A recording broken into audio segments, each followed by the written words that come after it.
They are cashiers, they're waiters, childcare providers, and other members of our essential workforce. And Alice earns slightly above the federal poverty level, but still less than what's required to meet the most basics of survival budgets.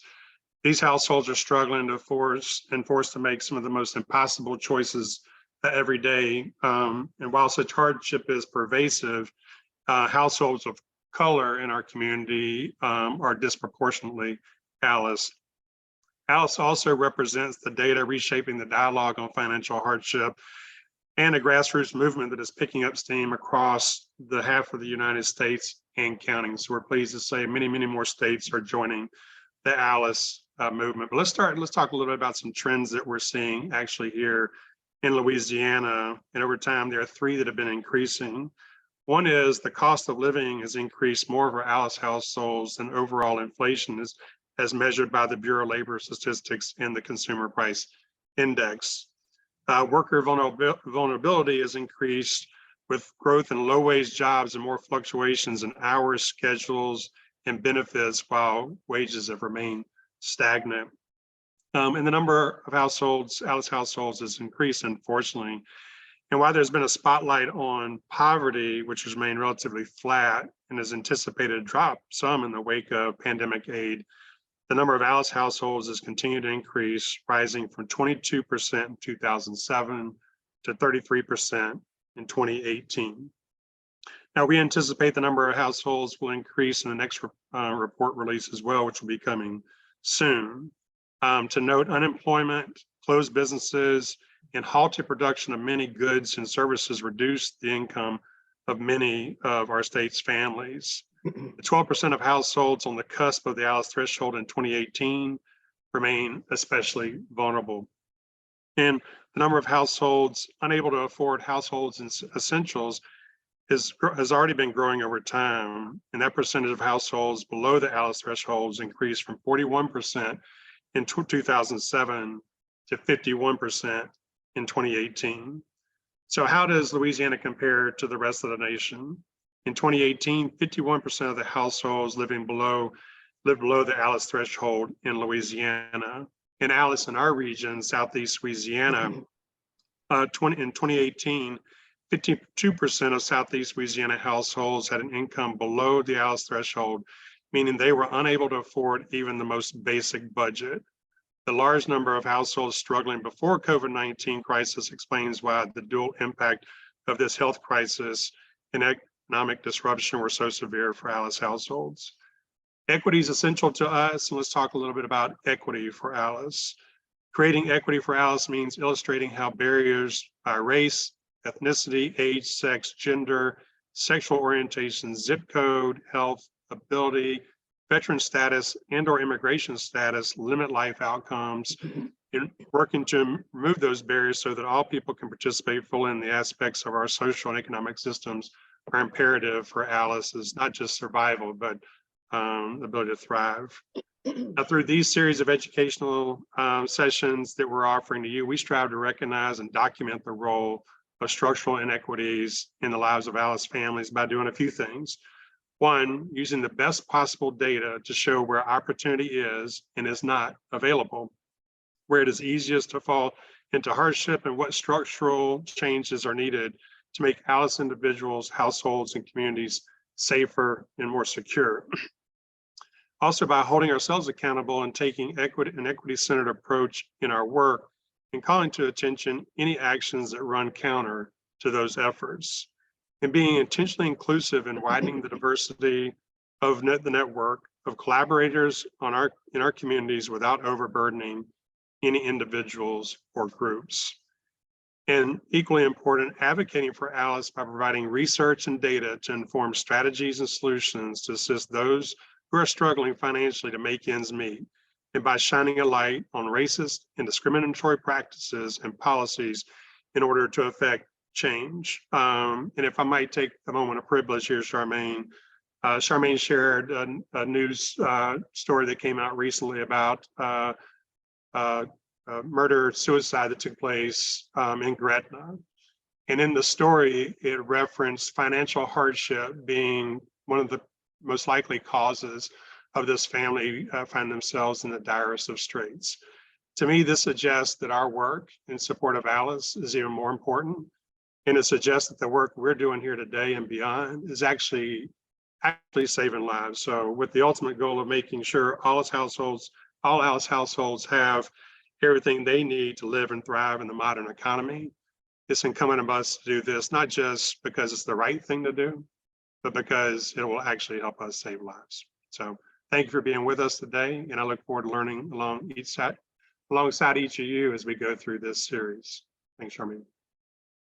Well, now it's my pleasure to introduce Mary Ambrose, because I think Mary, in Michael's attempt to ground us in your role, I know that you would like to be able to sort of set the framework that allows you to put in perspective what you are envisioning as our lead equity officer, what you would like to have addressed in part of the discussion we're going to be having today.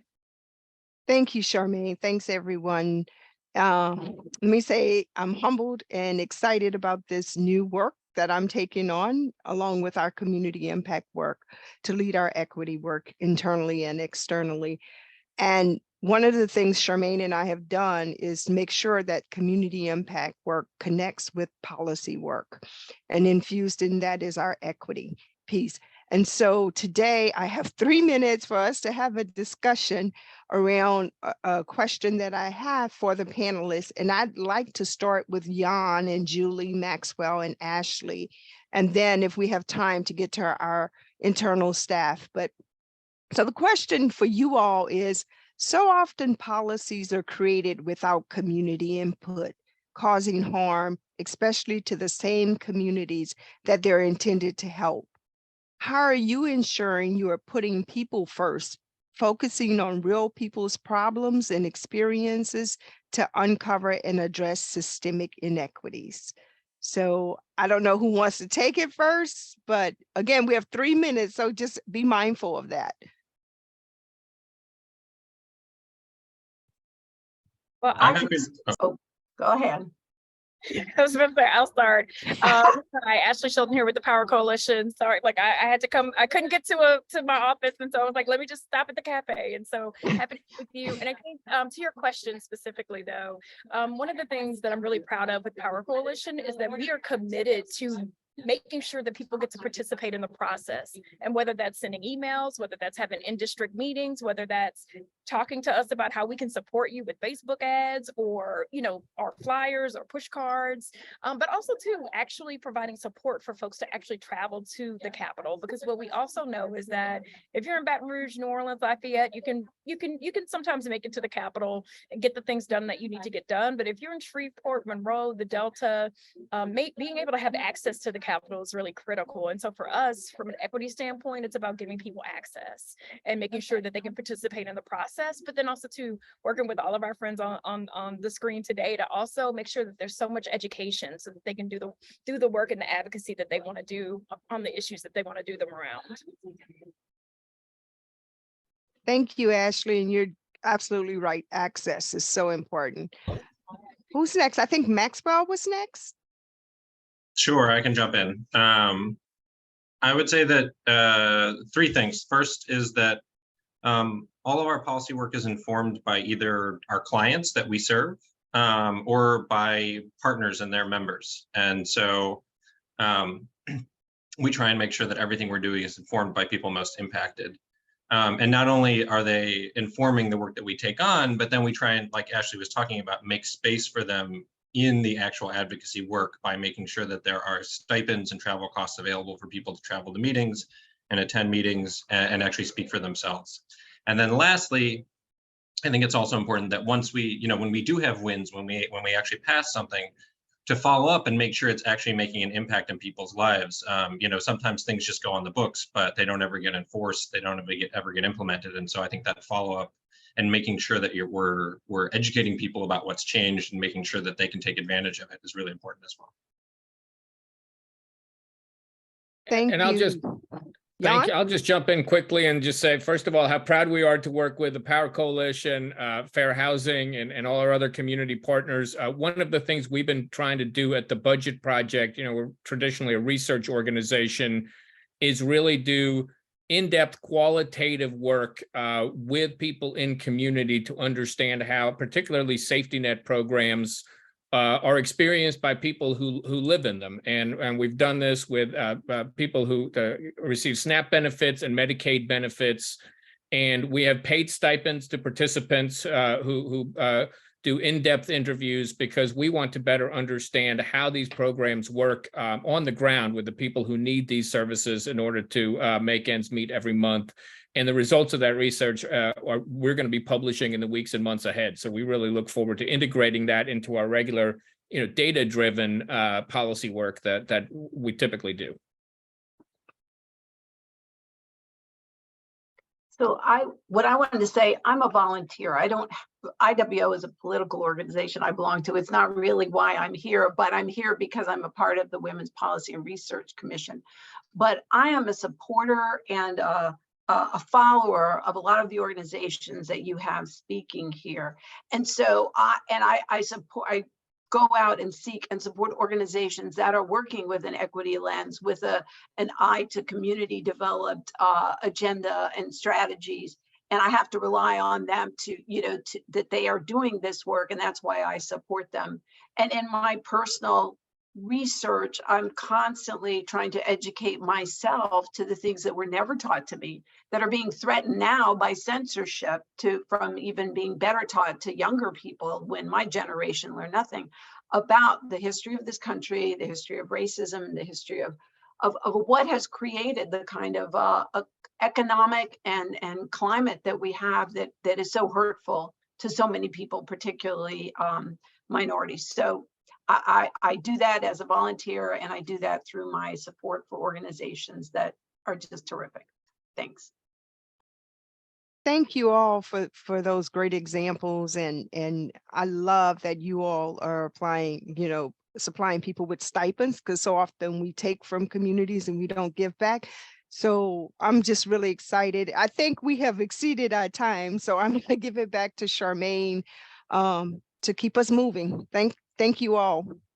Well, thank you, Mary. And it is now my privilege and my honor to present to you one of my closest and dearest friends, and someone who, in my opinion, has been not only a champion, but a hero to our Alice community, and certainly someone who has advocated alongside me for far too many years. Please join me in welcoming Jan Moller, the Executive Director of the Louisiana Budget Project, which monitors and reports on state government spending and how it affects Louisiana's low to moderate income families. Thank you so much for being here, Jan. I know that you're a great mentor to me, and the work that you and the Budget Project are doing, I can say honestly, is invaluable to our community, to our legislators, and to all the people we have a moral obligation to serve. It's yours, my friend. Thank you, Charmaine, and thank you, everybody. It's so great to be here with good friends. And I want to just, I've been in this work for a while now, and I just have to start by thanking the United Way for what is now really a sustained, long time, ongoing commitment to reducing poverty and structural inequities in our communities. With the work you do is just invaluable, from the Alice report and everything else you do. I'm so proud to partner with you. I know I don't have a lot of time, so I want to get through a lot, but let's start with where we are. It's an election year in Baton Rouge. The governor is termed out. Every seat in the House and Senate is on the ballot. It's a fiscal session, so it's a short 2-month session coming up in April that's supposed to be focused on fiscal matters. And the conventional wisdom is that there's not a lot that happens in an election year fiscal session, particularly on tax policy, because there's been a lot of work done on tax policy already this term. But there is still a lot to do and a lot going on. And so I'll tell you a little bit about kind of where we are. The good news is that the state budget and revenue picture is in generally good shape. Louisiana's economy has been doing better than a lot of people predicted, and that has resulted in higher than expected tax revenue. So there's a $720 million surplus left over from the last fiscal year. There is $925 million in so-called excess revenue. That's money that's coming in the current budget year that hasn't been allocated for anything. And there's also a $600 million upgrade in the recurring forecast for next year. So that means there's, somewhere about, almost $1.7 billion in kind of one-time revenue that they can spend on one-time needs, but there's also money to give some increases to some things and obviously Louisiana has a lot of needs. The bad news is that even in a strong budget year, strong budget cycle, there are still some major holes in the budget, and they are going to get worse in the next few years. So just looking ahead, early childhood, for example, this year's budget contains more money than there's ever been, more state dollars for early childhood education. But there's also $200 million in this year's budget that comes from temporary federal pandemic aid that is going away next year. So right now, when the governor's building the budget, and that's going to be released a week from tomorrow, there's a $200 million gap in early childhood education. And if we don't fill that gap with state dollars, that means there are going to be fewer low-income families have access to high quality early care and education so that they can go to work and live in their communities and take care of their families. We know the child welfare system in Louisiana is badly broken and in need of additional revenue so that they can bring on enough caseworkers to make sure that the most abused and neglected children in our communities have the services that they need. So that's a financial need. Similarly, the juvenile justice system has huge problems and really needs a huge infusion of funding and reform. And then we have some of the ongoing structural things like our teachers continue to be paid well below the Southern regional average, let alone the national average. And that's resulting in a lot of schools having trouble attracting and retaining teachers. So we still have kind of ongoing funding needs. The other thing we're watching is if the legislature does nothing, we are still going to have tax cuts that have already been approved that are going to take effect in the next 2 years and start eroding our fiscal base and make it even harder to balance the budget. The clean half penny of temporary sales tax that's on the books goes away in July of 2025. There's $300 million in vehicle sales taxes that are disappearing from the state general fund where they support education, healthcare, and so forth. That's going away. And we also know that a lot of the pandemic era protections are going away. The child tax credit that was enhanced during the pandemic went away at the end of 2021. And now next month, every household in Louisiana that gets SNAP benefits is going to see a huge cut because the emergency allotments that were part of the pandemic relief are going away starting March 1st. The average Louisiana household that gets federal food assistance is going to lose $164 per month starting next month. This is the Alice population that we talk about, that we serve, that is going to have a harder time making ends meet starting in just a few weeks. So what are the priorities for the budget project? Well, if you followed our work at all, we believe that the tax system, the state tax system, should raise adequate revenue to support the services we need in the fairest way possible and in the most sustainable way possible. We shouldn't be facing these fiscal cliffs every few years because of tax cuts and kind of unsustainable revenue system. And right now, Louisiana fails on all three measures: adequacy, fairness, and sustainability. So on the adequacy front, the budget project believes we need to replace the revenue that is being lost in the next couple of years. And we need to do it in the fairest way possible. And we're going to have some detailed recommendations. We have some on our website if anybody wants to read them, because if we don't do this, then obviously there's going to be an $800 million hole in the budget in the next couple of years. And we're going to be back to having a debate about renewing this temporary sales tax that's going away. On the fairness front, we are going to be working this session to expand the earned income tax credit. This is a tax credit that goes to low-income working families, essentially the Alice population. Louisiana was the first southern state to have a state EITC, but right now we're tied for the second lowest in the country. We would like to see the current credit doubled from 5% to 10% of the federal credit, and there will be legislation to that effect. And on sustainability, again, we need to fix this fiscal cliff that's coming up. And one of the things that we can do is eliminate trigger language that is currently in the law. There were some tax reforms that passed at the ballot box in 2021, and it included trigger language that says if Louisiana's economy and revenue do better than expected, then there are going to be automatic income tax cuts.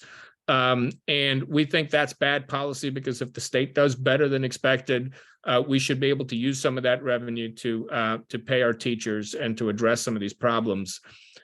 We are going to be defending against attempts to eliminate the state income tax or lower income taxes by creating a flat tax. A flat tax, just for those who don't know, it sounds attractive, but what you're essentially talking about is raising taxes on middle class and low income taxpayers, so you can lower rates for those at the very top. We think that's bad policy.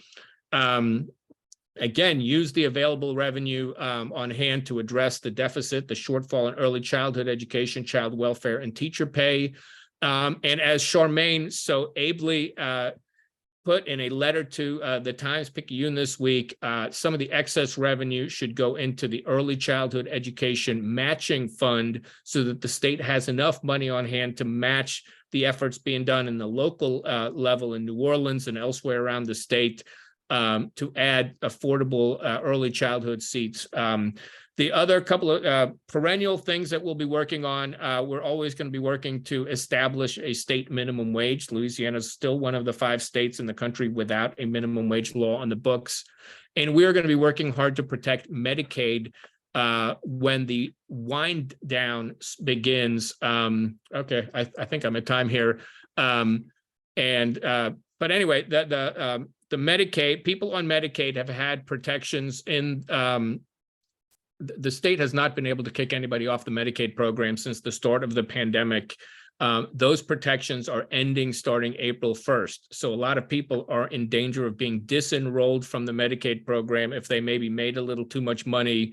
And the state's going to start reviewing those cases. We want to make sure this is done in the most orderly way possible and that nobody loses Medicaid coverage, but because the state couldn't find them and they weren't unable to reach. So we're going to be doing a lot of outreach and public education to make sure that people keep their information up to date so that they don't lose coverage because of a bureaucratic snafu. I'm sorry for going over time, but thank you so much to Charmaine and everybody on the call. It's an honor to be partners with you. Well, Jan, you never have to apologize. And I want to thank you from the bottom of my heart, because you have a magnificent way of speaking to individuals in a way that we can all understand. God, you are so incredibly gifted at being able to take very difficult and oftentimes challenging issues and bring them to the forefront to make people understand the incredible impact it has on them and on our communities, as well as the economic health of Louisiana. Adequacy, fairness, sustainability, we are honored to have you talk about those issues in light of what we're about to face. And we couldn't be more honored than to be your partner in that work. And I can assure you we will be standing alongside you in your attempts to try to expand the earned income tax credit as we have in the past, because we see firsthand through our prosperity centers what this means to every single family that applies and gets those dollars. It is not a handout, but rather what they've earned, and it's a hand up.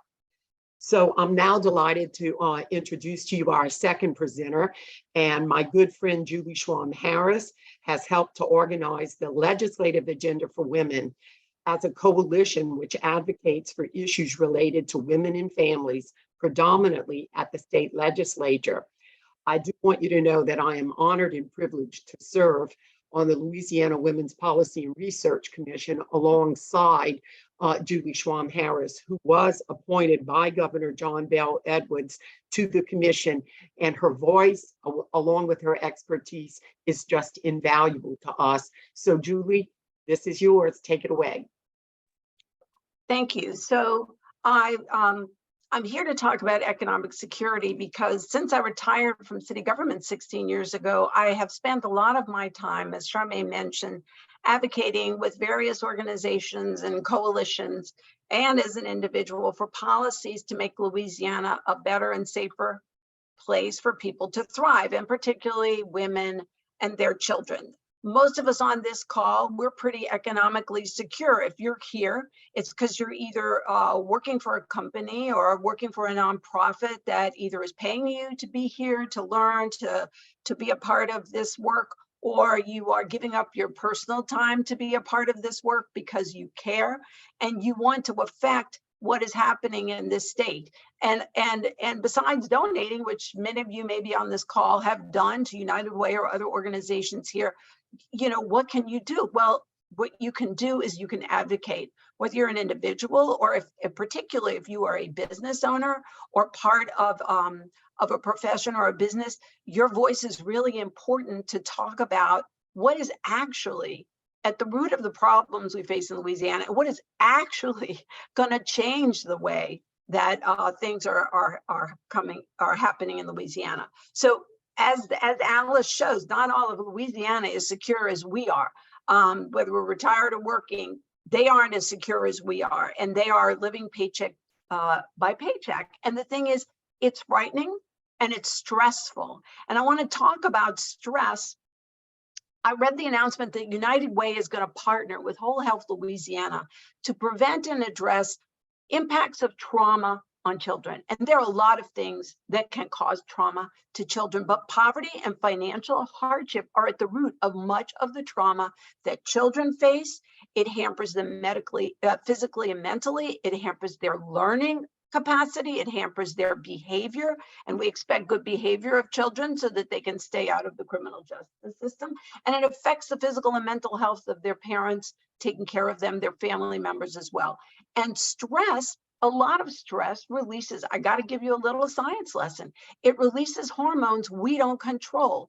We have this fight or flight response to stressful situations. And that's a good thing, because when there is a stressful situation, you need that flash of energy and attention that those hormones give you. But when you have that stress all the time, whether it's due to questions about your housing or your feeling of safety in a neighborhood, or your fear of bullying in a school, or your parents fighting or worrying about things, and not having enough to eat, when you feel stress all the time, it damages you. It damages you, and you are not able to thrive and be the productive citizen and happy citizen that we want people to be. And a lot of that, not all of it, but a lot of it is attributed to economic insecurity. Morgan Lamandra, who is the executive director of STAR, which is an organization that supports survivors of sexual assault, sexual violence, and it advocates for the prevention and effective community response to sexual violence. She wrote an op-ed in the Times-Picayune explaining the difference between working on the symptom of a problem and working on the root of it. And she talked about that horrific rape and killing of the LSU student and the inaccountability of LSU for a lot of the climate of sexual harassment. But what she talked about in that interview was economic security as well, because the CDC even says that one of the risk factors is economic. The risk factor for being a victim of violence has to do with economic security and issues like equal pay, paid leave, higher wages, and the kind of economic security that allows you to thrive. So we've got to work on those roots of this problem, because it affects all of us, including what everybody's yelling about in Louisiana, particularly in New Orleans and South, is crime. We will not get to the root of crime until we get to economics. The other thing it's tied to is health outcomes. And so we are overrepresented with the Black women in this state. Pregnant Black birthing people are 5 times more likely to die in childbirth. And part of that, not all of it, is due to economic situations and the racism they face, which is going to be discussed by some other speakers as well. Through the Policy and Research Commission, we work on a full range of issues. I'm only going to talk about a couple of the economic security issues, and Jan already talked about one, the EITC. Equal pay. I've been talking about equal pay for years. I'm wearing red because women are in the red compared to men. The statistics show again and again and again for the 10 years I've been working on it, and I didn't keep track before that women are making 73 cents on the dollar compared to men overall in this state. And that's it. That affects women and it affects children. More of them are living in poverty in this state, more women and children, because people are relying on women for their wages more than ever. When you drill down by race, the picture is so much grimmer because of the overlay of racism on top of the sexism that exists. Black women and Latino women are in the 48 to 53 cent range compared to what white men earn per dollar. One of the ways to tackle that wage gap, and we propose this legislatively, there are lots of ways to tackle the wage gap. I'm only going to talk about the legislative ones because that's the topic today. And that's to pass a bill that prevents retaliation for inquiring about your wages in the workplace. You would think that this is a country where free speech is honored. It is not protected in the workplace by law specifically. Some speech is protected, that is organizing around union, forming unions, but it is that is a federal law, but it is not specifically protected that you can ask questions about your wages to try to uncover, even if it's in not purposeful, but unintentional discrimination that you might be subject to. Why can't you ask about it? So we're trying to pass a bill that would stop retaliation for talking about wages and also stop allowing the asking of salary history. If you're already making discriminatory wages and you go take another job because you're hoping to make more wages, if they ask your past salary and only base your salary based on a past discriminatory salary, you're not going to be getting ahead. So we want to, and many states have passed bills that say don't use salary history in wage setting, use the value of the job and the value of the person you're hiring. Minimum wage, Yana already talked about it. I'm going to talk about it because it's, we have no wage ourselves. We refer to the federal 725. We are heavily reliant in South Louisiana on the service industry, which is often a tipped industry whose base rate is $2.13 an hour. Though nobody's supposed to be able to get away with making $2.13 an hour, some people are not given the full wage that they're supposed to get above that to the 725, which is already too low. And the problem is more women are in these low wage jobs percentage-wise than men. So it's affecting the status of women, it's affecting the status of families and the children that rely on these women's wages. We also know that raising the minimum wage is not just going to benefit women, Alice, families, and children. It's going to benefit businesses as well.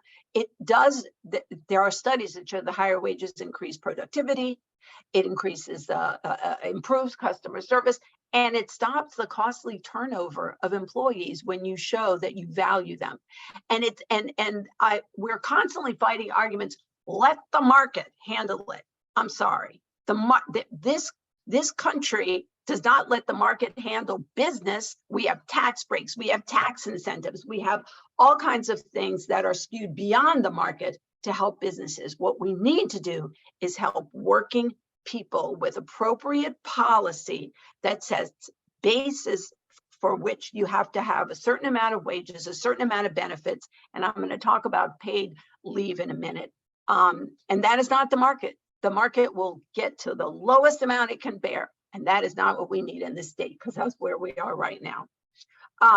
Paid family and medical leave. So we are the only country, and I say this, and US is a great country, but we're the only country in the industrialized world that does not have required paid family and medical leave. We have unpaid leave. We have family and medical leave, the FMLA, which just had its 30-year anniversary. And that's a big deal because before that, you could lose your job even for taking unpaid leave if you were pregnant or if you had someone you needed to care for, or if you got sick. We need to mandate that people, the humanity of people are respected and that they can get paid leave. And there was an actuarial study that it's actually still being done right now. The Budget Project is leading on some of the really important research to show how doable and beneficial this can be. so that everyone is paying into a system that benefits not just the worker taking paid leave, but society as a whole. Because what you're doing is you're supporting people staying in the labor pool. And everybody's complaining about not having enough workers. Well, a lot of times people have to leave because they can't sustain a job and do what they need to do in caregiving or caring for themselves. So we are very excited about paid family and medical leave and some aspects that could possibly be started as step one on the way to truly doing what my children had access to. My son lives in Washington State. I'm a grandmother. I just had a grandchild a year and a month ago. And the thing is that my son got 12 weeks of paid leave, paid at a rate that's flexible. They don't get the full amount, but they get a certain amount that they can live on. And my daughter-in-law, who works in the private world in Washington State, they're all covered under the law. She got 18 weeks because she experienced the medical need through the pregnancy and then the actual family leave. And so my grandchild got the benefit of two loving, scared, tired people taking care of it for the first few months of its life. And that's what we need for all our children here in Louisiana. I don't have time to read you what I wanted to read you, which is a couple of the key bullets on paid family and medical leave that we developed with the help of the budget project, because paid leave, people want it. The polls show people want it. Paid leave is good for business. The studies show it's good for business. We got all the information you need that's going to come out into this report that you'll see from the Louisiana Women's Policy and Research Commission. But for now, I just want to leave you with, please support policies that respect the humanity of all people, the humanity of all people, because we do not do that in Louisiana, not by our policies. And I hope you'll ask me a lot of questions so I can have more time to talk. Thanks. Well, thank you very much, Julie. I think it's fair to say that economic security policy issues are at the forefront of our agenda, and we will continue to fight because we certainly do know the struggles that families are facing as they try to meet not only their household survival budget, but the emergencies that are so often unanticipated that really set a family back. So thank you very much. It's now my distinct pleasure to introduce to you my good friend, Maxwell Cadella, who is actually a hero when it comes to discussing the policy issues associated with fair housing and the necessity for increased housing. I'm delighted to tell you that Maxwell is the Director of Policy and Communications for the Louisiana Fair Housing Action Center. He leads the organization's legislative, regulatory, and communications work at the local, state, and federal level related to policies that encourage fair housing choice and decreases desegregation. Thank you very much, Maxwell. And Maxwell, Thanks. just don't want to interrupt you, but for our presenters, just a reminder to please keep your chat pulled up so we can give you those time cues. Wonderful information shared so far, and I know it's limited, but we want to make sure we have plenty of time for everybody to present to. So thanks so much. Thank you. And thank you, Charmaine, for the introduction. So yeah, the Louisiana Fair Housing Action Center is almost 30-year-old civil rights nonprofit serving the entire state of Louisiana and based in New Orleans. And our mission is to fight housing discrimination and segregation. And so I want to actually start by, I'm going to talk about some of our priorities this session, but I really want to start by highlighting some of our recent successes, because I think that's important to talk about when we win. And even especially in an increasingly conservative legislature, I think it's important to remember that we can still get some good things done. And so some of the things that we've done over the past couple of years is, with the United Way, passed some rental protections for survivors of domestic violence and sexual assault. We put a new penalty in place for landlords who steal security deposits. And that has helped hundreds, possibly thousands of renters recoup money that was owed to them and can be essential in finding a new home. We also put a new penalty in place to discourage landlords from illegally evicting renters, which is something we saw a lot, especially after major storms. And so it had specific provisions in those cases. And this is now with the legislature, but we worked recently with the Louisiana Housing Corporation, which is the state agency that is the largest funder of affordable housing in our state, to pass a new policy that will ensure that 60,000 affordable housing units across the state have to follow a much more inclusive criminal background screening procedure. And that's incredibly important here in Louisiana because 49% of all adults in our state have a criminal record. And so this ensures that those folks will have a little more of a fair chance in those units. So this year we're continuing to build on those wins. We're partnering with Step Up, Vote, Justice and Accountability Center and others to try and expand those criminal background protections to all rental housing, not just affordable housing. So that's something we worked on last year and we're going to continue pushing for until we get it. Last year, we also tried to get some of our American Rescue Plan funding dedicated to creating affordable housing and serving people most at risk of homelessness, because we know there have been dramatic increases since 2020 in the pandemic. The legislature chose not to do that, unfortunately, but we haven't given up. And so we're now working on two different tracks. One of that is working with the LHC, the Louisiana Housing Corporation, to make sure that they have a comprehensive plan to respond to homelessness, including prioritizing some of the recent federal disaster response money to make sure it serves folks who are most impacted. And then also working with developer partners to push for a new state affordable housing tax credit, which would dramatically increase the amount of affordable housing we can produce each year. And so that's something that we do expect to be a bill this session. But then I think one of the most important things we expect to be doing this session, I hope not to be doing, but you know, we have to plan ahead, is playing defense to stop a preemption bill. And that's one of the things we're going to ask for everyone's help on, and I'm going to explain a little bit about that. Multiple cities have passed or are considering programs or have considered programs to modernize their code enforcement systems and crack down on slum properties. I think everyone knows that slum properties with serious health and safety violations are really prevalent throughout all of our cities and towns, and they're tremendous obstacles for ALIS families in particular who are often stuck in those properties. Right, they exacerbate asthma and other respiratory disorders for children especially. They increase accidents and fires that obviously directly contribute to negative health outcomes. They're also more likely to evict renters, and eviction has additional downstream effects on children's health and school success and all sorts of other indicators.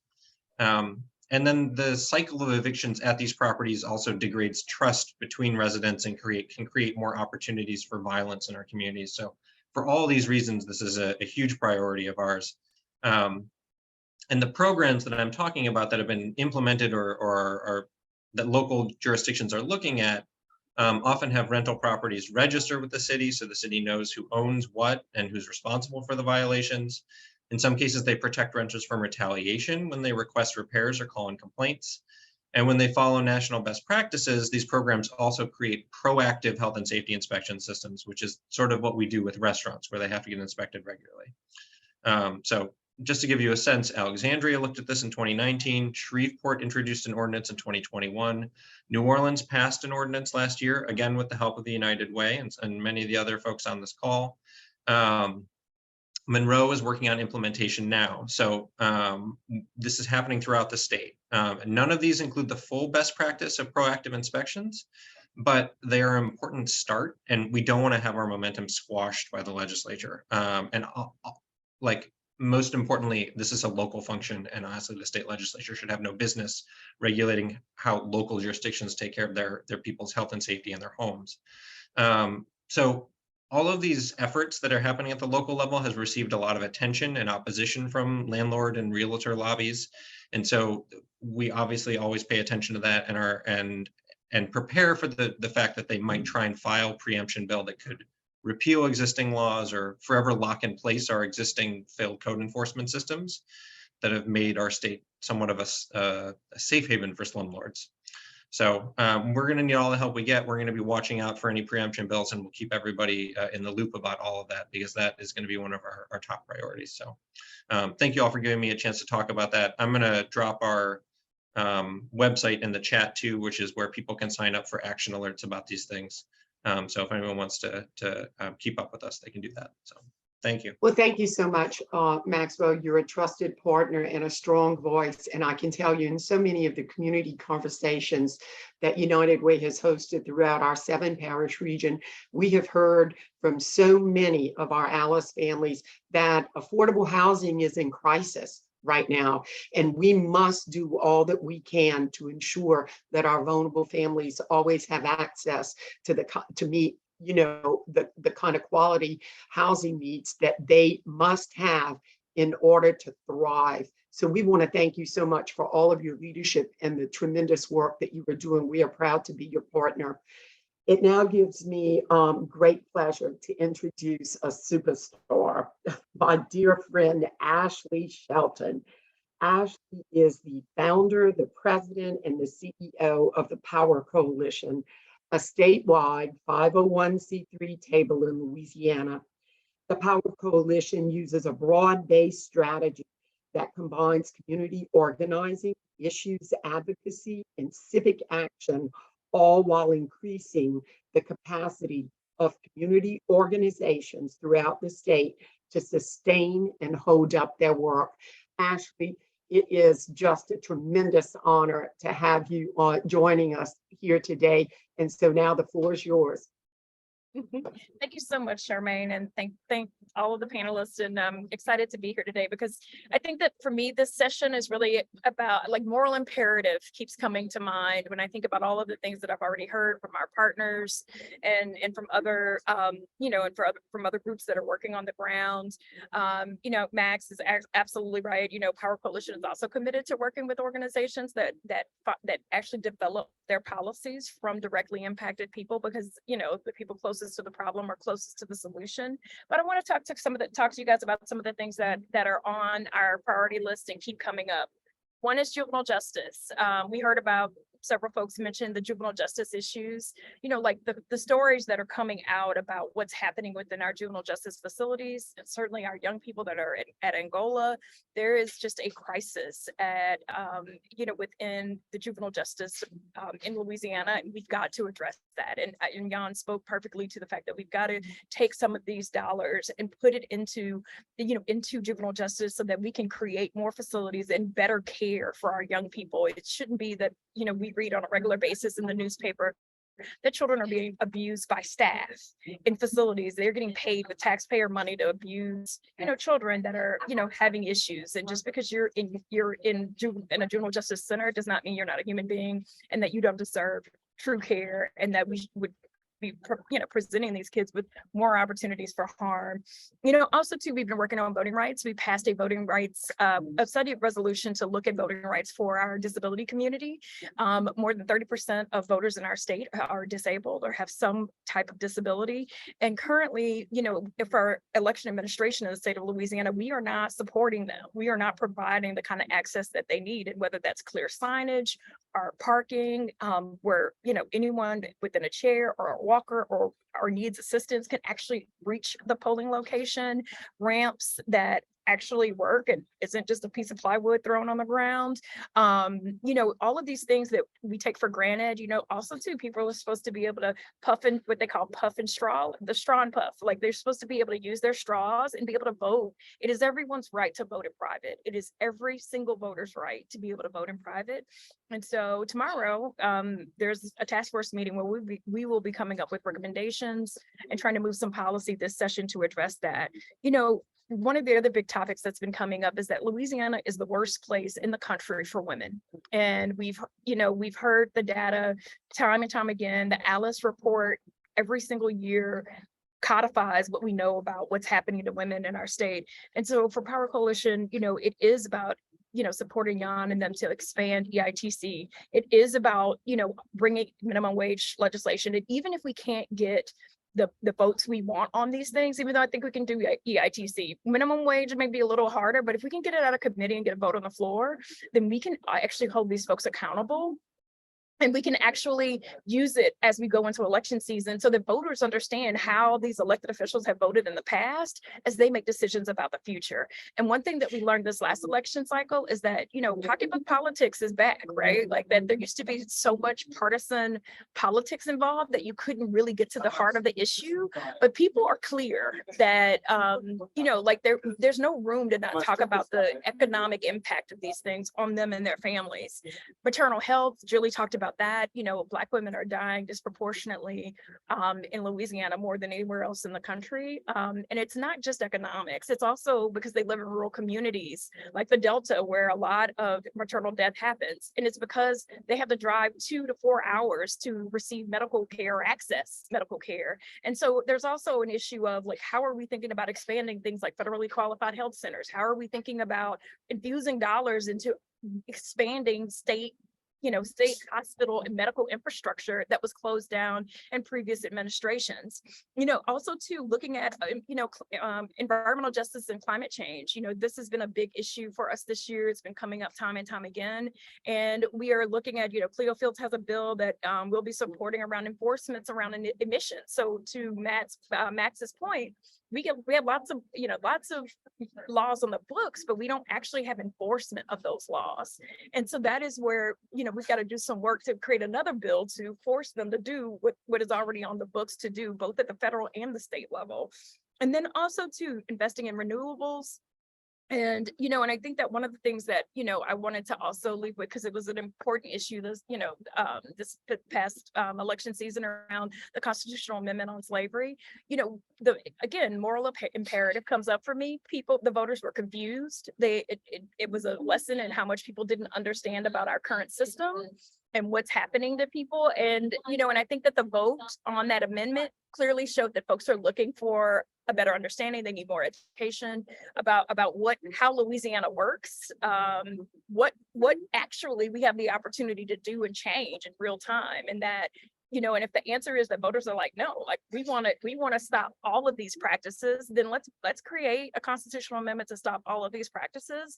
And I do want to just tell folks that are listening, like we have a real opportunity to, to be able to move the needle on some things if we can get it out of committee and get a vote on the floor, because the vote on the floor tells the tale, right? I mean, and so if they vote no, then we know where they are, and we can use that when we go into this election year and really be able to do real life comparisons, real time comparisons of how these elected officials, how they showed up about the things that are most important to people. And I do think that we are at an inflection point around, people can't afford to play the politics game. People have to really vote for and really pressure people to do the right thing, because it is in the second poorest state in America. Like there's no room.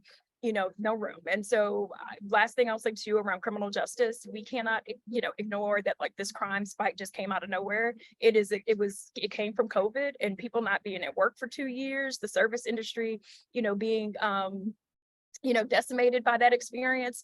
And so at the end of the day, we have to do the work of making sure that we are having real balanced conversations and that we're not undoing the criminal justice work that we've been doing for the last, vote certainly from its inception. And we've had so many big wins in the last 5 years. And so we want to make sure that we hold those and that folks actually consider what's driving the crime. And it is a lack of access to resources, economic opportunity, and the intersections of housing, housing, poverty, criminalization. All of these things are a cycle, right? Like that keep people trapped in poverty and criminalization, and we need to end those things. And so, so happy to work with all of these guys at the intersections of all of these issues. Thank you for having me, Charmaine. Sorry, I'm at a cafe, but I love you guys. Listen, I know how busy you are, and I just want to thank you for your voice. I think one of the strongest opportunities we have is to continue to educate all citizens about just how vitally important your voice is. And, you and I, it might be a lot easier for individuals like us who are on this forum today presenting to get to Baton Rouge, but it is incredibly important that we engage with these citizens on the ground and listen to them. And I don't know that there's as a finer organization that's reaching out and becoming the voice of those who are so often not able to get in their car and be in Baton Rouge. So I think a lot of the work that we're doing today by just simply presenting these issues is giving voice. I know we're trying to resonate at United Way, the voices that we're hearing in our community conversations, and the Power Coalition does a magnificent job on that. So thank you very, very much for being with us today. It's now my distinct pleasure to present to you our next presenter, and that's not only a good friend, but an incredible colleague of mine at United Way. Please welcome Chiquita Lattimore. She is our Senior Vice President for Community Impact at the United Way of Southeast Louisiana.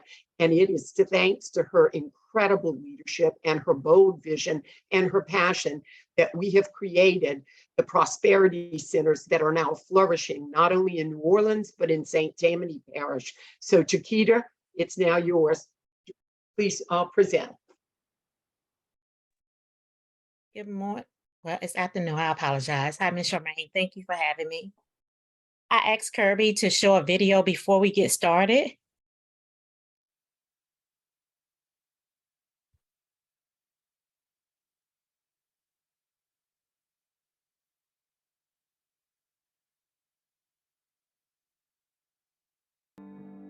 Over 50% of households in Louisiana does not make enough money to be able to sustain their household. Again, they're relying on payday loans, they're relying on rapid refund when it's time to get their taxes, or they're living, again, month to month, and we can only imagine what they are doing to be able to make their ends meet. The ideal of the Prosperity Center is so that an individual or family can come in no matter where they stand with their finances. We have a no judgment zone. We are able to help you and assist an individual based off of where they are now and where they may be in 3 months from now. Our curriculum is based mainly on addressing your monthly budget, taking funds that you have, or if you have any funds left over, savings, and then also addressing any credit issues you have, because we know that people who have low credit scores, they end up paying more money towards car payments and house payments and things of that nature. So if they have good credit, then they have some money left over to be able to save each month. So the higher your credit is, the lower your interest is, the more money you have for saving. Every Prosperity Center will look different based off of the community.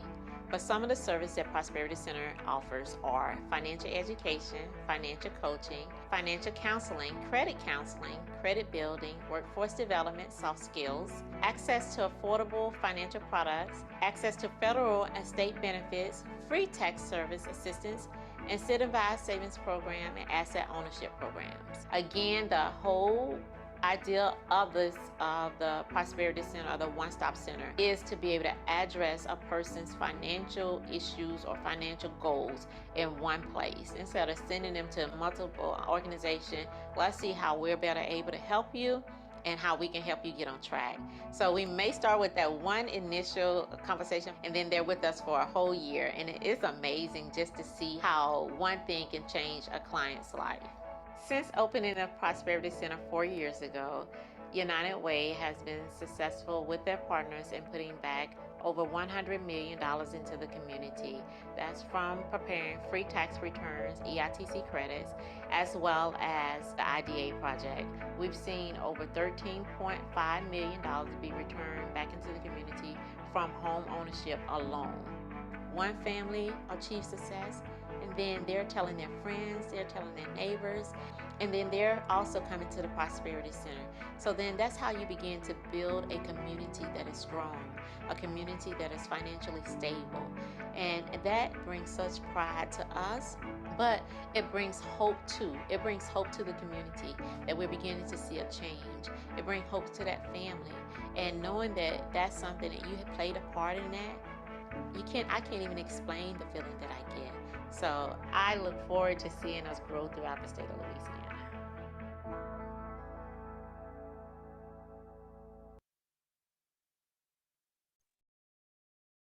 Thank you for that, Kirby. My task today is to talk to you about the advancing of United Way mission, which is to eradicate poverty in Southeast Louisiana. Although that's our mission to see poverty decrease in Southeast Louisiana, we would love to have that across the state, statewide, and have prosperity centers and opportunities for one-stop hubs to address those financial difficulties that individuals are facing on a daily basis. As the video said, our goal is to, yes, it is to help individuals address their initial concern, whether it be that they don't have enough money to make ends meet. They cannot afford groceries. They need to look at budgeting. They're having some credit issues. They may come in for one thing in the Prosperity Center, but overall, we're there to help them with anything that addresses their financial situation. And how do we advance that? How do we get them to a place where they're no longer surviving, but they're truly thriving on a daily basis, and not just while they're a participant in the Prosperity Center or they're receiving services, but throughout the year. As mentioned in the video, the One Stop Center was established in 2017. And again, the goal was to bring all of these services together. So an individual that comes into the Prosperity Center may come in not knowing exactly what it is that we do. And we've had this situation that happen several times. They come in not knowing exactly what they need or how to even get started. Let me say that. They don't know how to get started. So they're coming in, sitting before us and saying, this is where I am and this is where I would like to be. And so the first thing that we do with them, we look at what type of benefits. We do an assessment with them. And in that assessment, we do a benefit screening. So we look at the type of benefit that they could potentially be taking advantage of, potentially be getting and not receiving because they're unaware that it's out there. So we do a very intense screening with them to see what type of federal benefits are out there for them, as well as state benefit. And then from there, we begin to set goals and talk about where they want to be. We've has very many situations where a parent may have come in to receive a service, or one person in the household came in to receive a service, but then there are multiple people in their households that's now receiving services. And again, our program is not a handout. That is not the point of the Prosperity Center. It is truly the ideal of the Prosperity Center is to be able to offer a hand to help them up, to help them succeed financially. How do you make your paycheck work for you? How do you use your budget? I apologize. How do you use your current finances so that you can save to purchase your first home? Like Maxwell, who's with the Housing Association. There are several people that want to be homeowners that have been lifelong renters. And at 60 and 70, they're now looking at how can I own my own home, and we want to help them achieve that through our IDA program.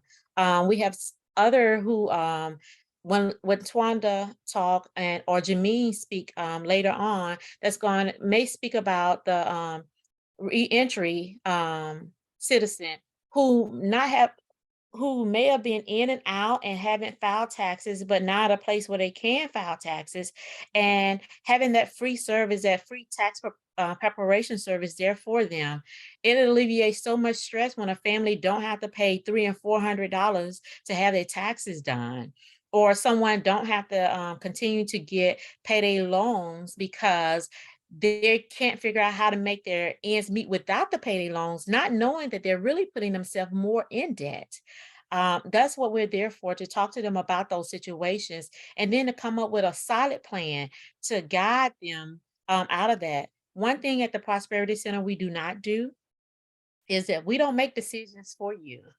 We give you the information and the tools so that you're able to make those decisions for yourself, so that not only, again, when you're no longer a participant of the Prosperity Center 4 or 5 years down the line, you're making good financial decisions, but you're also guiding those around you to make those good financial decisions as well.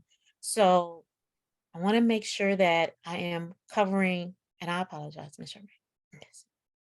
You never have to apologize. You're a shining star, and anybody that's not had the opportunity to visit one of our prosperity centers run by you and your team, they need to make it a priority to do so. I can tell you, not only are we transforming lives daily, the energy and the just sheer respect for these individuals who, like all of us, are just struggling to make ends meet and who are trying to imagine how they can actually navigate becoming financially independent and acquire the assets they need to just experience a part of the American dream. So Chiquita, I applaud you. I applaud the presentation that you started off with, because this is an opportunity for us to use the work of the Prosperity Center to say, this is another solution for how you end poverty. We know it. We're seeing the return on that investment, and we're seeing the lives that are being transformed daily. So thank you so much. It is now my pleasure to introduce my another distinguished colleague of mine, Charmaine Dahmer, who serves the United Way of Southeast Louisiana as Senior Vice President for Strategic Workforce Partnerships. In her role, Charmaine collaborates with the network of business stakeholders, partner agencies, and our public bodies in the Workforce Initiative and Development ecosystem. Additionally, she builds capacity for partners through the strategic development of implementation of best practices, which focus on increasing awareness of access to employment training programs. Charmaine, thank you. Well, I'm so glad to be here. Thank you to all the presenters for providing such great information. And my goal today to build on what Chiquita has talked about is to highlight our work specifically today with DCFS and their employment and training programs in our overall efforts to eradicate poverty. United Way is actually, we're in our 6th year as a partner with DCFS. Thank you very much to Charmaine Caccioppi and Michael Williamson, who opened the doors to create this partnership for our combined work. It has been an absolutely phenomenal journey. It's a natural fit for us to work with DCFS and their employment and training workforce division, because we all have a goal to eradicate poverty. DCFS actually operates 3 divisions: SNAP employment and training, STEP employment and training, and child support enforcement and training. And all of these programs direct services to the unemployed or the underemployed, and the purpose is to provide them with resources so they can be moved on a trajectory towards economic self-sufficiency. And of course, with Louisiana having some of the highest rates of poverty, it's an extremely important goal to reach people that need services. As a broad overview, the intent from Louisiana DCFS and our United Way is, of course, to make people economically self-reliant. Being self-reliant means, and working in workforce programming helps your likelihood of employment, your job stability, and your earning capacity over your lifetime. And in addition, providing supportive wraparound services such as transportation, childcare, tuition assistance, and these type things are critical in helping program participants work toward their self-sufficiency. We are also seeing the use of financial tools like the CLIF. I'll cover that in a little bit: career ladder, identifier, and financial forecaster. Those are being used more and more widely in workforce programming and being made more accessible to participants. And I will mention that actually this past May, in the legislative session in May of 22, with 100% yes vote, House Bill 35 passed to request a study from DCFS, the Department of Health, the Department of Education, the Housing Commission, the Board of Regents, to look at the phenomenon known as the benefits cliff and how it affects participants of supportive services and public assistance programs in Louisiana. So that's one of the reasons this work is so important. We actually, in our work, Charmaine mentioned, so I don't need to cover, we do capacity building, financial assistance, liaison, CLIF tool, CLIF pilot studies, reimbursement, and of course, you heard one, Chiquita, with the Prosperity Center. So I want to talk first about one of the main programs, which is where we started off, is the SNAP Employment and Training Program. That program, of course, SNAP, formerly known as food stamps, is administered by DCFS. And the Employment and Training Program is embedded and is the cornerstone of SNAP and how it works. Our SNAP Employment and Training Program works with community-based organizations. They're the ones like United Way, like Mission Rebirth, like Propel America, Operation Spark, Operation Restoration, and the like. They're the ones that are partnering with SNAP ENT to provide the direct service to find the participants and provide the needed services for people to become self-sufficient. These programs help recipients get skills, training, and the work experience they need to move them towards employment, increased economic prosperity, and reduce their reliance on SNAP benefits. And the great thing about all of the partners that are working with SNAP ENT is that they're providing direct case management services to every participant that's in a program. They are providing some type of education, skill-based training, job assistance, or some type of work experience that's needed to help a SNAP participant get employment or move them in their journey to self-sufficiency. And they're there to help reduce barriers to employment by providing the supportive services I mentioned before, such as transportation and childcare. Those are barriers because if you don't have assistance to those things that are keeping someone from getting into training, to get into a program that gives them a credential or a way to get employment, if we can't reduce those barriers, then of course they can't participate in the programs. I did want to talk about the phenomenal growth that our work with SNAP ENT and DCFS's SNAP ENT program has experienced.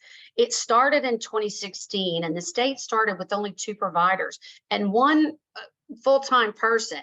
In 2017, they went and started laying that bedrock for their really big expansion and still had 2 providers. In 2018 is when our United Way joined forces and we moved to 4 providers, and we did a lot of intermediary working. By the time we actually finished, we had 7 contracts and helped give the state $2.6 million in reimbursements to providers that were working. But you can see by what's on your screen, this is 2023. We now, in this short time frame, have grown to 32 providers across the state of Louisiana. Last year alone, 28 providers, which we had over 1,389 participants that were served, with about $6.6 million being invested in services to people across the state who wanted to get a hand up to get themselves on a track to be more independent and more self-sufficient. So it's phenomenal. I'd like to transition a little bit to the STEP employment and training and program. In this instance, we're providing capacity building through the CLIF tool and the CLIF tool statewide implementation, and of course, Chiquita and her fantastic work through the Prosperity Center. For an overview about STEP, STEP is the program that's called Strategies to Empower People.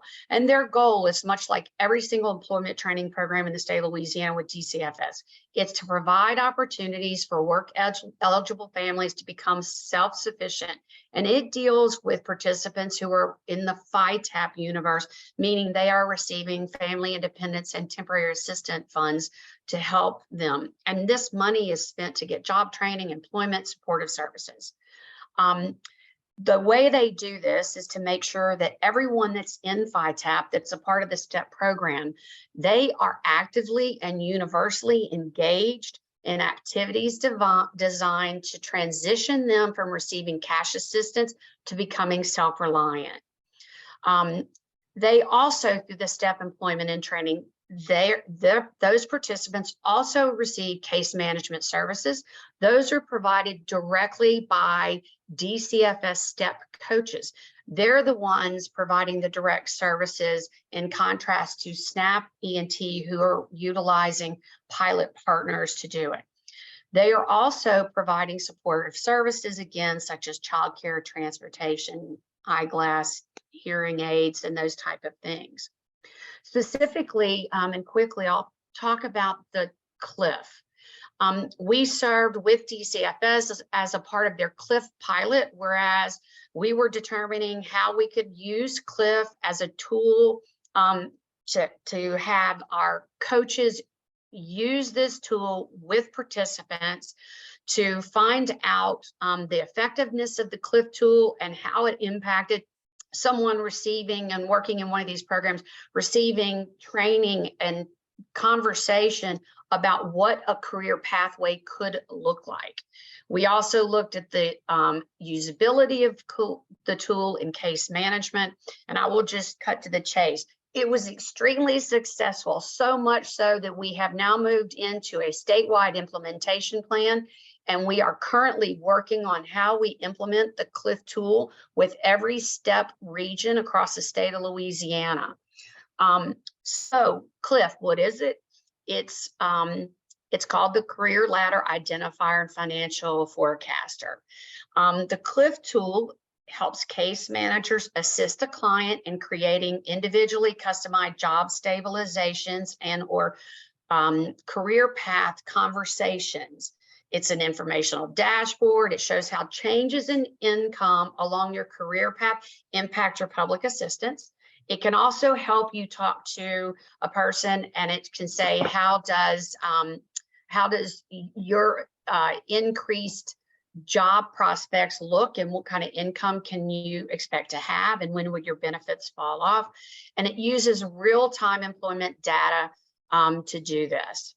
I will close with saying, because there's a lot more to this, but I will say, in one of the brilliant things that DCFS has done and has said from the very beginning is that economic stability cannot be attained without financial literacy. And Chiquita is doing a fantastic job, because in the STEP ENT program, the Prosperity Center is now providing up to 100 clients from the STEP coaches. So that is our nutshell explanation of our work with our employment and training programs. Thank you so much, Davina. And I think you've also helped to prove to our participants today how important building public-private relationships through the not-for-profit sector with state government officials can be a real win-win, not only for the state coffers, but for all the individuals that we have a moral obligation to serve. With that, it is my distinct privilege to present to you our last and final presenter for today, Tawanda Laurent Lewis. Tawanda, at the United Way of South Louisiana, heads up our Louisiana Prisoner Reentry Initiative program as the director. She is committed to utilizing the best practices in collective impact as a framework of her work with communities, with organizations, with stakeholders, and with investors to assist them in delivering results with an equity lens in her effort to assist the communities in the development, implementation, and community initiatives that support the growth of resilient communities and addresses the need of our vulnerable populations being served in this arena. Thank you so much for being with us, Tawanda. Good afternoon, everyone. Charmaine, what do I have on time? I see we're pretty close. Bobby, you're going to have to manage that. Folks, as we noted in the chat, yeah, go ahead, Tawanda. As we noted in the chat, if you do have other follow-up questions for our presenters, you can use the Q&A function. They can answer them there for you, and that way, Tawanda, you have your time. And we'll conclude at the end of Tawanda's presentation with Charmaine's closing thoughts. Okay. Well, good afternoon, everybody. I'm going to try to go through these slides fairly quickly with respect to everyone's time, to kind of give you a framework of where we are with justice reinvestment in Louisiana, as well as some of the work that United Way has partnered with the community and leaders in these efforts to address the issues of returning citizens. In 2014, DOJ awarded the Department of Corrections a planning grant, and that planning grant went towards the state developing a package of legislation to implement the Louisiana Prison Reentry Initiative. Those policy recommendations that came about as a result of that grant created the most comprehensive criminal justice improvements in this state's history. What is the Louisiana Prison Reentry Initiative? It's a multi-sector collaborative approach to improve public safety and save tax dollars. Our local framework mirrors the state framework. When we look at the local framework, its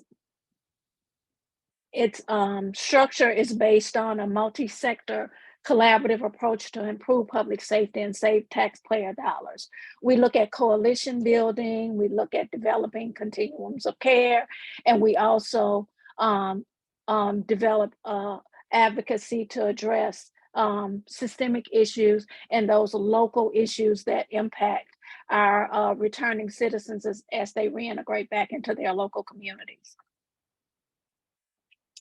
The Louisiana Prison Reentry Initiative uses an evidence-based model that encompasses a three-phased approach, and the next slide will kind of go into detail about that.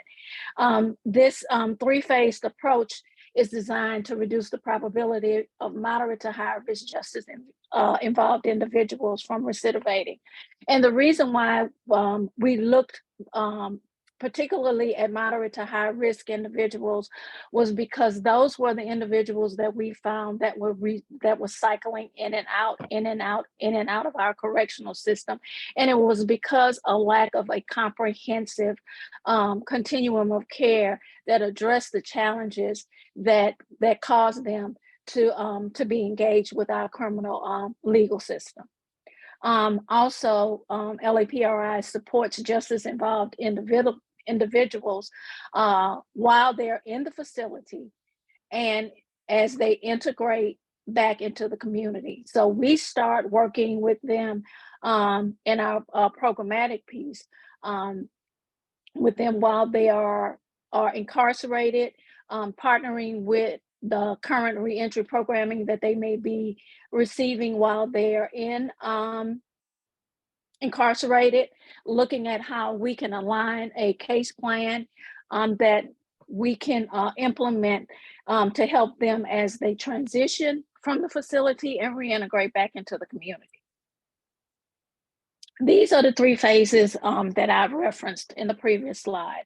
Is getting ready, which is the institutional phase where we look at assessment and prison programming. Phase 2, which is the transitional phase where we look at what they'll need in terms of release preparation and developing that comprehensive case plan. And phase 3, what do we need to do to help them stay home, reintegrate successfully back into the community, and what systems do we need to partner with and work with and make sure that they have a proper supervision plan, that supervision plan is fair and equitable, and they get the treatment and the services that they need. When we look at that continuum of care, these are some of the things that we have incorporated into that continuum of care.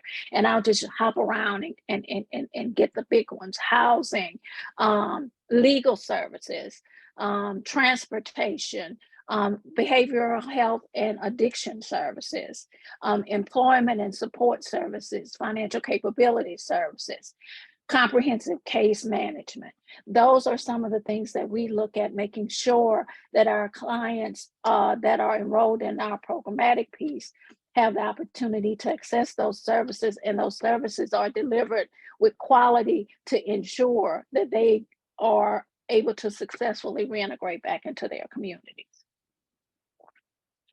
Okay, let me kind of frame a little bit why we're here and why we're doing this work and how we look at things when we're doing this work and framing how we're going to approach it.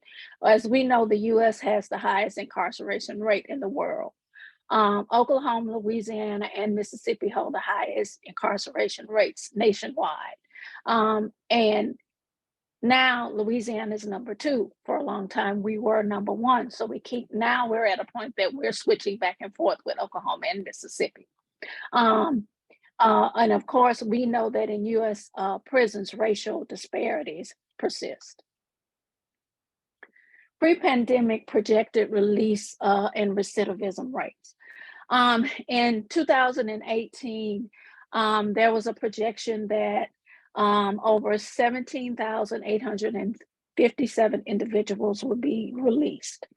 Of that number, 6,416 individuals would be released to Tier 1 parishes. And many of those Tier 1 parishes fall into the parishes that are served by United Way of Southeast Louisiana. As you can see, I listed those Tier 1 parishes at the bottom: Caddo, East Baton Rouge, Jefferson, Orleans, and St. Tammany. Of those that returned, there was an estimate that 55% of those individuals without any comprehensive services, without any access to quality services, will highly likely recidivate.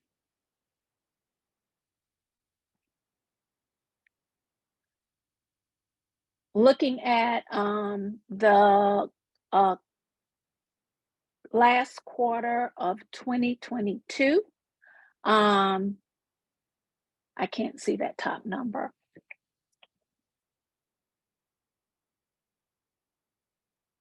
But as you can see on the slide, the number of individuals that will be released in the last quarter of 2022. And of those individuals, 91% are male, 99% were female, 53.69% were Black, 45.9% were white. And again, Caddo, Jefferson, Orleans parishes received the highest number of those individuals that were released. I want to highlight some of the weaknesses and threats that we're seeing with the individuals that are enrolled in the programmatic piece of our initiative. What we're seeing in terms of weaknesses and threats. Housing. There's a shortage of permanent and transitional housing for our clients. Not only are we looking at shortages, but we're looking at gaps in accessibility and gaps in availability.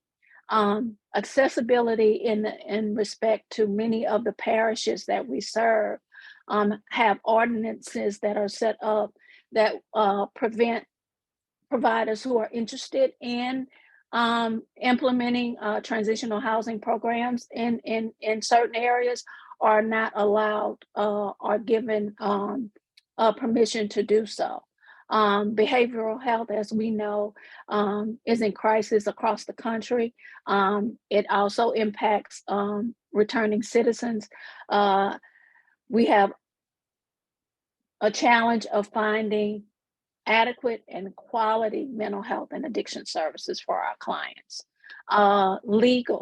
Legal challenges plague our clients, although they have served their time and should be in a position where they're given a second chance to become productive citizens.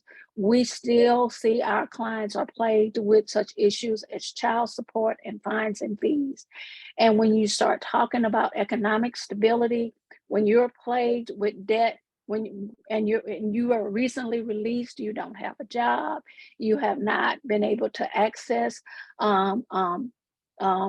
finances or be a part of some of our safety net services yet, those fines and fees can impact you in several ways.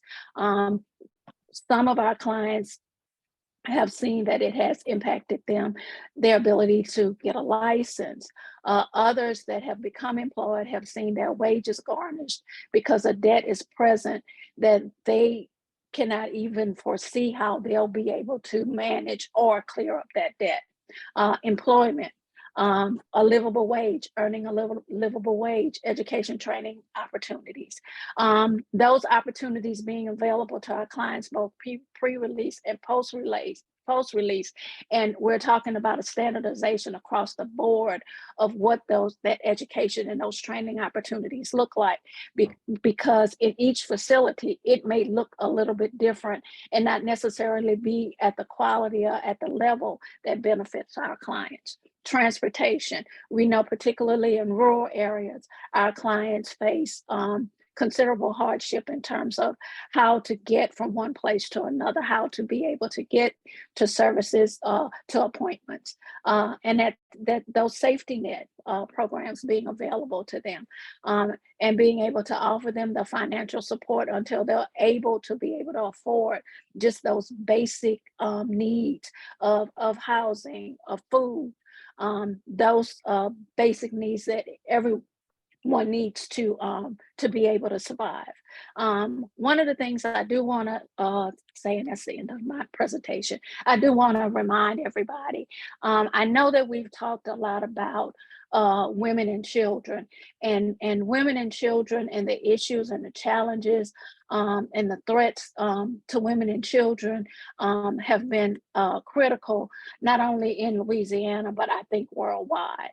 But I do want us to also in our conversation start to include the importance and the role of fathers in families.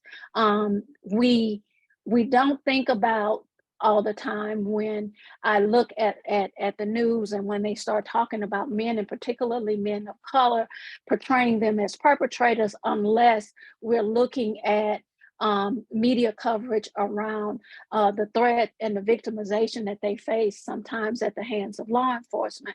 We don't think about them as victims, but in them trying to be good fathers and play vital roles in their families, a majority of the time they face and they are victims of our laws, of our systems, and how we implement policies in everyday everyday life. And so I do want us to also incorporate that in our conversation about how we support Alice families. Thank you. Well, what a powerful ending. And thank you so much for this valuable information, Wanda, and your tremendous leadership. While I regret that we have gone over our time, I know that several of the questions that we've received in the chat are being addressed. I once again want to thank all of our presenters, all of my colleagues from United Way, and all of our partners who joined us today. I hope that you know our next session will be held on February the 14th at noon. That education session will actually include early childhood education, literacy, health, and maternal health. I hope that you will join us for that session and continue to be a part of helping us advance our policy and advocacy work and help us in the formulation of our agenda. God bless you all for being with us today, and thank you.